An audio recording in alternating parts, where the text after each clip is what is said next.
Hello, Homestead. Please stand for the pledge. I pledge allegiance to the flag of the United States of America and to the republic for which it stands, one nation, under God, indivisible, with liberty and justice for all. Please remain standing for a moment of silence.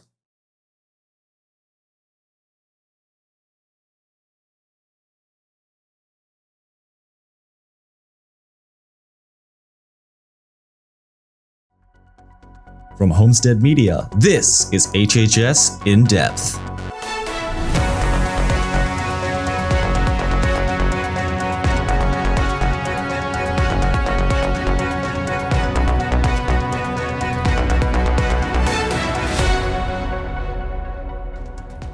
Now on HHS In-Depth, learn about the petition going around to bring another canine into the school. Plus, find out how Homestead Media did at their annual state competition. And we'll see how our physics students did in their annual egg drop project earlier this week. Later on, I'll be in to let you know if we'll see those highs in the 70s again anytime soon. And I'll get you caught up on all the Spartan postseason action and Down to the Wire. All that and so much more. Coming up today on HHS In-Depth.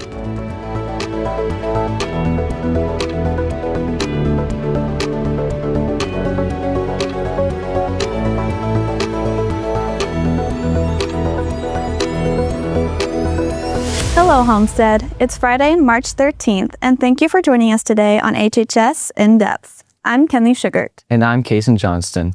And Kenley, with how warm it's been, I've really enjoyed getting to go outside. I know, I love seeing people walking their dogs and getting to look at all the dogs. They're so cute. Me too. Here at Homestead, safety and building meaningful connections are top priorities for our resource officers. But for some students, starting those conversations can still feel intimidating. In the past, a friendly canine helped to make those interactions easier while also assisting officers in keeping the school safe. Reporter Madison Rosine has more on a student who has started a petition to bring a canine back to Homestead. At Homestead, if you're a junior or senior, you may have remembered the friendly faces of Alvin and Loki, the past canine dogs. However, if you're a sophomore and freshman, you probably never got to experience them. One junior is trying to change that here at Homestead.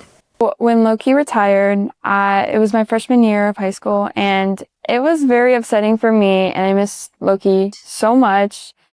I just want kids to experience the feelings that I experienced having that dog here. For students, these canines weren't just police dogs. They were familiar faces that students said made school feel safer and more welcoming. Having an emotional connection with the dog, not only that, it is easier to come up to a police officer. Officer McPherson says that a canine would serve multiple roles here at Homestead. And that we would have in the school would be for articles, would be for drugs, would be for tracking. Dog has smell that's enhanced by hundreds of times from what we have. Dog smells every single individual thing in there, and they can smell that for hours upon it. The effort is still in its early stages, and bringing a canine program back would require planning, funding, and district approval. However, if you would like to support and show your dedication to this cause, you can scan the QR code shown on the screen to sign the new canine petition. Madison Rosine, HHS In-Depth. And now we go beyond Homestead. In world news, gas prices across the United States have risen as tensions and conflict with Iran continue. Prices have increased about 14% since the start of the conflict. After initial U.S. and Israeli strikes on Iran, oil shipments through the Strait of Hormuz were temporarily halted, limiting the global oil supply. The national average price for gas has already climbed from just under $3 to about $3.48 at the time of recording, and experts say prices could continue rising in the coming weeks unless the shipping route reopens. In more local news, severe storms in northern Indiana and southeastern Michigan produced at least 3 tornadoes, causing significant damage in communities, including Union City and the Union Lake area. Emergency crews from multiple agencies worked to clear roads and search for survivors. Officials report 3 people have died and at least 12 others were injured. With a state of emergency declared, relief workers are going door to door, providing meals and cleanup supplies to affected families. As spring brings the new start of tornado season, be sure to stay aware of other changing weather conditions this season, and stay safe, Spartans. Stick around, more HHS In-Depth is coming up next.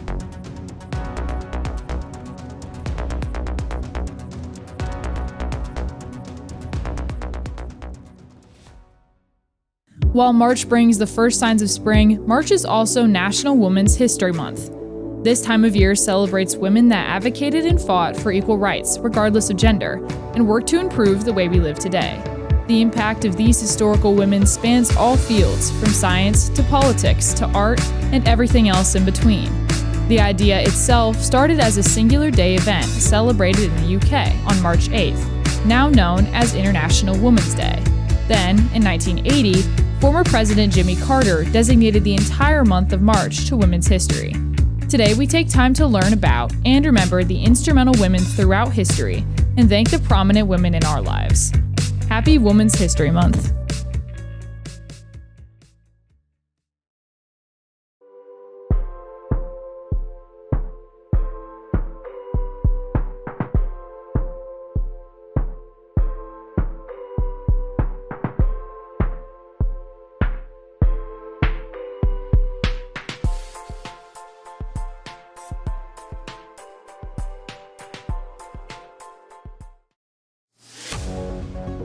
Welcome back to HHS In-Depth.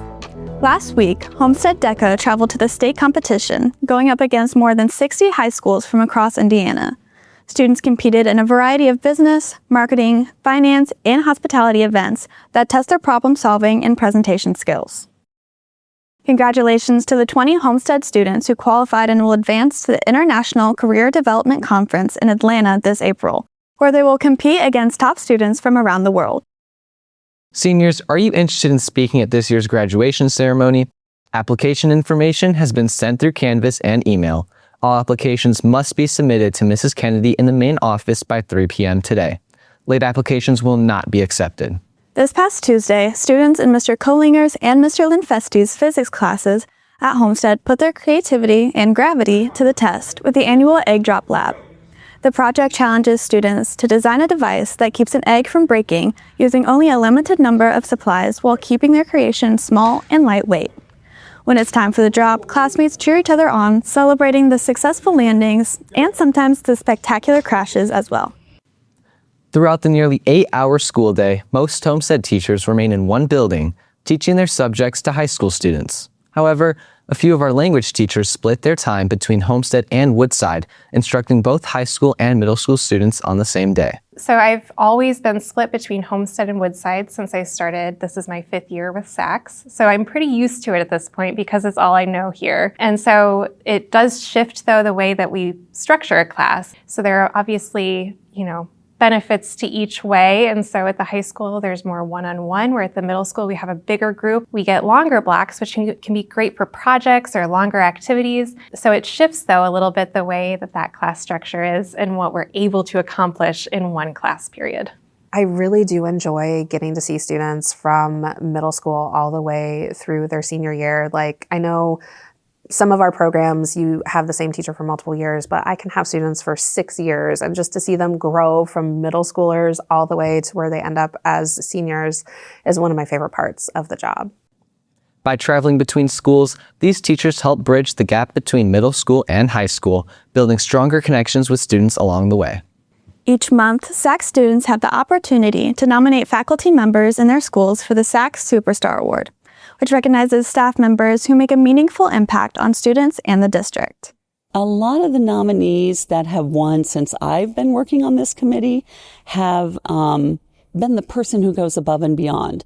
Their contact and help with the students maybe goes beyond the school day. You can find the nomination form by scanning the QR code on your screen or by visiting saxeducationfoundation.org. Nominations are due by 4 p.m. on the last day of each month, so be sure to submit your nomination soon. Recently at Homestead, Fridays have gotten a little more lively thanks to a new tradition. During every lunch mod on Fridays, students now have the chance to step up to the mic and take part in an open mic karaoke.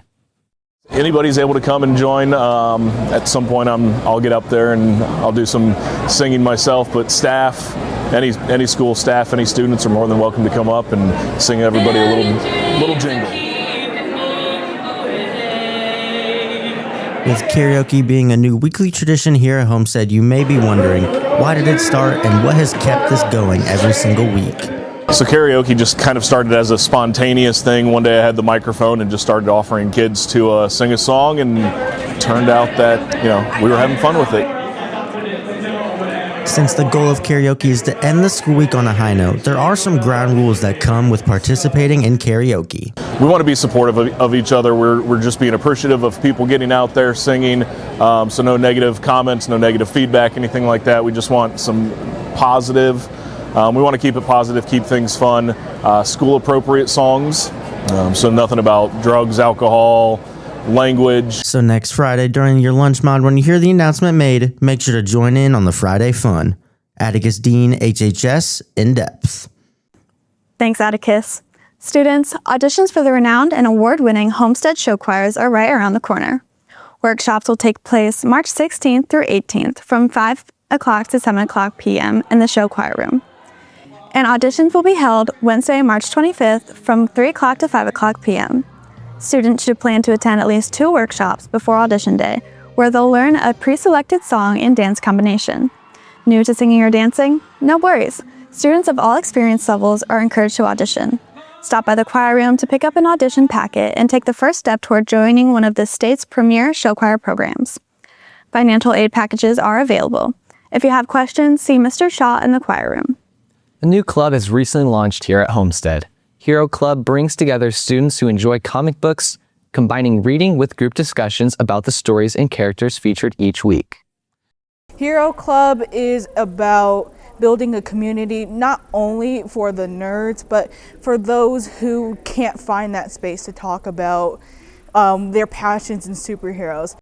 If you'd like to check it out, Hero Club meets every Wednesday in Miss Lisak's room, A2047. For more information, contact the club president, Salem, using the information shown below. Earlier this week, several Homestead Media students had their hard work in broadcasting recognized at the annual Indiana Association of School Broadcasters Conference at Butler University. While we don't often spend time highlighting our own program, a few times each year we get the chance to share the recognition of our students received at the state level, including this week where nearly 1,000 students from across the state see where they rank against each other. It's like the Super Bowl for broadcasting. You get a big conference with workshops and sessions. You get to network with peers and others, and it ends with a humongous award ceremony. As a teacher, I've submitted to national awards. I've submitted to regional awards. This is the most competitive one. Among the standout performers this year for Homestead Media was senior Taylor Ham, who earned top recognition for her work across multiple categories within the contest. Being recognized for 10 out of my 13 submissions was really rewarding because I put so much time and effort and I put so many hours into all my projects, and having them be recognized by such a prestigious organization really meant a lot to me, and I truly felt honored to help represent Homestead Media. Another big winner was senior Braxton Hall, whose work covering Homestead athletics helped him dominate several sports broadcasting categories. It was an honor to be down there surrounded amongst our peers and to be rewarded and recognized by industry professionals who understand how much hard work goes into everything that we do. Congratulations again to Braxton, Taylor, and all of the Homestead Media students recognized at this year's IASB conference. In total, Homestead students brought home 27 awards, ranging from first through third place across multiple broadcasting and digital media categories. That includes a first place finish for HHS In-Depth for Best School Newscast, which marked this program's second state title ever, and the first since 2020.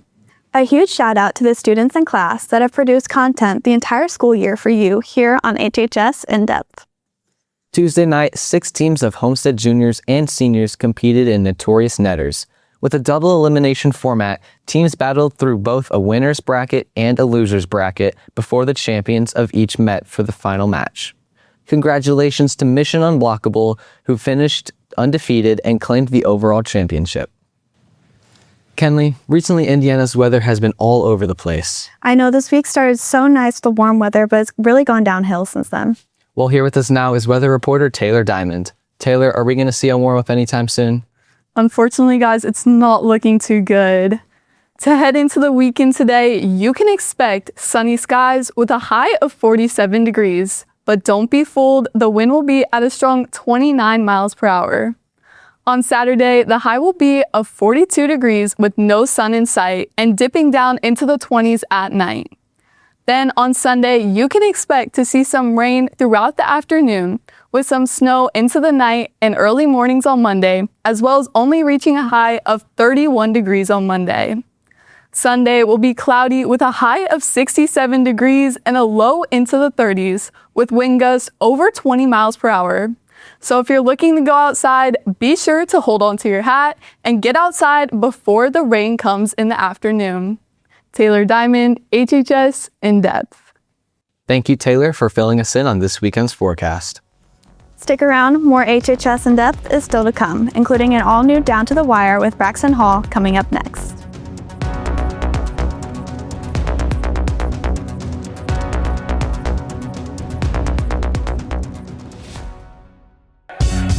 Tomorrow, your Homestead Spartans look for their second straight regional championship as they take on the Harrison Raiders at the Berry Bowl in Logansport.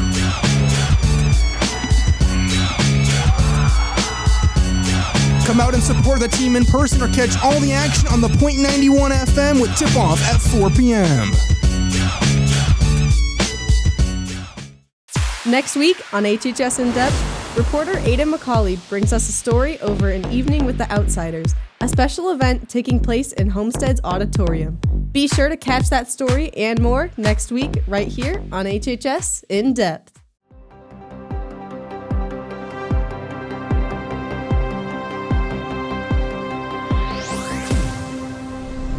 Welcome back to Down to the Wire as just 2 winter sports remain. I'm Braxton Hall. Let's start off with gymnastics, as last Saturday the girls competed in regionals at Huntington North High School. As a team, the girls finished in 3rd place and advanced to state. Individually, Jillian Krieger led the charge for the Spartans, finishing 3rd in the vault and floor with 2nd place finishes in bars and the all-around. The girls will be in action one final time this weekend at the state finals at Ball State's Worthen Arena, with the competition beginning at 11:30 a.m. Shifting to the hardwood, the boys basketball team was also in postseason action last weekend at Huntington North. On Friday, the boys took down Southside before defeating Wayne 80-48 in the sectional championship for Homestead's 2nd straight sectional title and their 10th in the last 16 years. The boys will keep their postseason run going tomorrow in regionals when they face the Harrison Raiders at the Berry Bowl in Logansport for the first ever meeting between the two schools.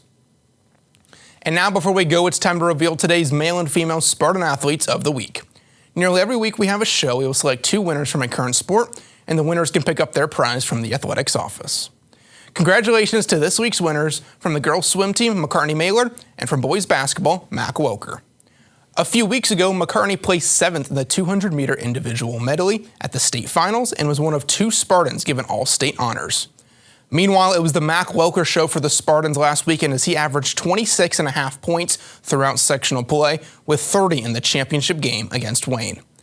Congratulations to both of you and all Spartan athletes with the big performances over the past few weeks. That'll do it for this edition of Down to the Wire. Good luck to our gymnastics team at state tomorrow and our boys basketball team at regionals.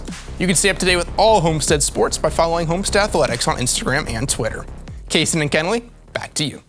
Thank you, Braxton, and thank you all for watching our show today. Make sure to keep up with our socials with the latest news for Homestead Media. We look forward to seeing you again next week for another episode of HHS In-Depth. Enjoy your weekend, Homestead.